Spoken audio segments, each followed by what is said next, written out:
Bharatiya Janata party ने धनवार विधानसभा क्षेत्र से बाबूलाल मरांडी को प्रत्याशी बनाया है।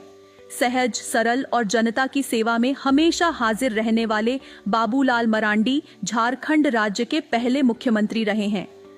बाबूलाल मरांडी ने शिबू सोरेन को हराकर पहली जीत दर्ज की थी। 5 बार लोकसभा चुनाव जीतने वाले बाबूलाल मरांडी ने शिबू सोरेन की पत्नी को भी चुनाव हराया है। भारतीय जनता पार्टी के प्रदेश अध्यक्ष बाबूलाल मरांडी धनवार विधानसभा क्षेत्र के निवर्तमान विधायक हैं। पेश है उनसे बातचीत के प्रमुख अंश। देखिए, स्वाभाविक है, धनवार विधानसभा क्षेत्र में ही मेरा जन्म स्थान है। वहीं पर जन्मे हैं, वहीं पर पले बढ़े, पढ़ाई लिखाई वहीं से हाई स्कूल तक पढ़ाई किए हैं। तो हमारा वो स्वाभाविक क्षेत्र है। तो स्वाभाविक क्षेत्र पहले भी विधायक वहीं से थे और इस बार भी पार्टी ने वहीं से प्रत्याशी बनाया। देखिए, मैं बार बार लोगों से कहा करता हूं कि भाई हमारा घर ऐसे तीसरी पड़ता है। तो मैं लोगों से कहता था कि भाई तीसरी दुनिया है।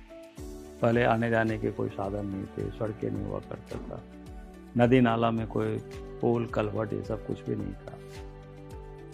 यानी जो बुनियादी जिसको कहते हैं सुविधा, उसकी घोर अभाव थी। तो झारखंड बना तो फिर धीरे धीरे काफ़ी कुछ काम हुआ है और हमारी प्रयास है को तीसरी दुनिया से पहली दुनिया के कतार में उस क्षेत्र को हम ले आवे।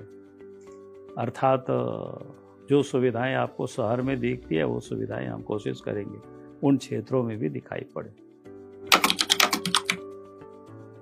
देखिए, ये बचपन से ही हमारे एक राष्ट्रीय स्वयंसेवक संघ के साथ जब हाई स्कूल में पढ़ाई करते थे उस समय संपर्क में आया और आने के बाद फिर संघ की शाखा में तो काफ़ी कुछ सीखे कि भाई देश के लिए कुछ करना चाहिए, समाज के लिए कुछ करना चाहिए।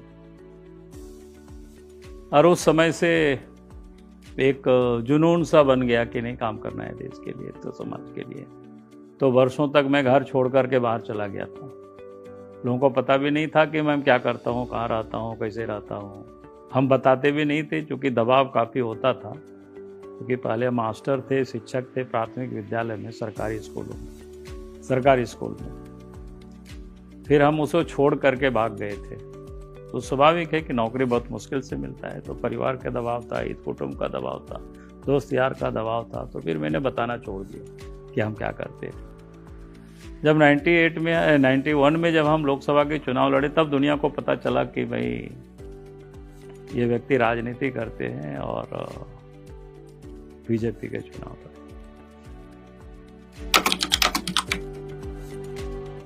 नहीं, व्यक्तिगत जीवन मेरा बिल्कुल सिंपल है भाई। गांव में पैदा लिए, पिताजी किसान थे, खेती हम लोगों का जीविकोपार्जन का साधन था। खेती से ही भरण पोषण सब कुछ होता था। पिताजी के काम में हम भी साथ हाथ बटाते थे। उस समय खेत में हल चलाना, जंगल से लकड़ी लाना, यानी जितने भी जो गांव में आज से 30-40 साल पहले जो काम होते थे, अब तो थोड़ा सा बदल गया, गैस सिलेंडर बाकी सारे कुछ पहुंच गया, तो काफ़ी कुछ बदलाव आया है। लेकिन उस समय जितनी भी खेती से जुड़ा हुआ काम होता था, कुदाल चलाना, हल चलाना, ये सब अपने हाथों से किए हैं। जैसे मिट्टी का घर भी हम लोग बनाते थे तो मैं खुद अपने हाथों से पिताजी के साथ। मैं कहूँगा कि भाई निर्भीक होकर के लोगों को मतदान करना चाहिए, सोच समझ के करना चाहिए। कोई जाति और क्षेत्र के मैंने जाति और मजहब के हिसाब से मतदान नहीं करना चाहिए। विकास को ध्यान में केंद्रित करके मतदान लोग करें। मैं यही सबों से निवेदन करूँगा, यही अपील करूँगा। नहीं तो फिर विकास पीछे छूट जाता है।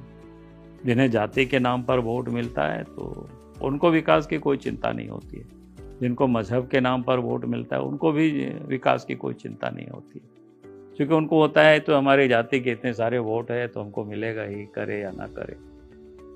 मजहब वाले भी वही सोचते हैं। तो इससे देश का और राज्य का बहुत ही हालत खराब हुआ है। अगर इससे हमें राज्य को ऊपर ले जाना है विकास के रास्ते में, तो हमें इन सारी चीज़ों को भूल करके सिर्फ और सिर्फ विकास के लिए मतदान करना।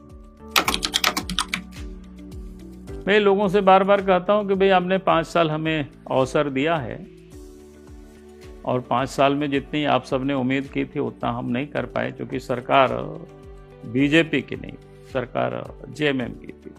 और हेमंत सोरेन की सरकार ने पूरे 5 साल तक झारखंड को लूटा, झारखंडियों को ठगा भी है। तो इसलिए हमने कहा कि इस बार ये नया अवसर आया है, मौका आया है कि इस बार आप धनवार में भी जिताइए और झारखंड में भी जीतेंगे, ताकि बीजेपी के नेतृत्व में एनडीए की सरकार बनेगी तो जो विकास का काम जिसकी लोग उम्मीदें बैठाए हुए थे वो सारे काम हो जाएंगे।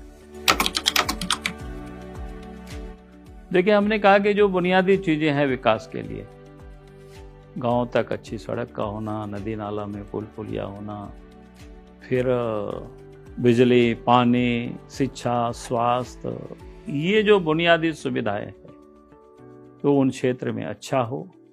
और साथ ही वहाँ की एक बड़ी मौलिक समस्या है ढिबरा को लेकर के, जो लोग जीविकोपार्जन करते थे आज वो बंद पड़ा हुआ है हेमंत के राज में। तो हमने जनता को आश्वस्त किया है कि बड़ी तादाद में रोजगार के अवसर उससे लोग काम करते हैं। तो हमने कहा कि जो भी कानूनी बाधाएं होंगी सरकार बनते ही उन बाधाओं को दूर किया जाएगा ताकि लोगों के हाथों में रोजगार आ जाए।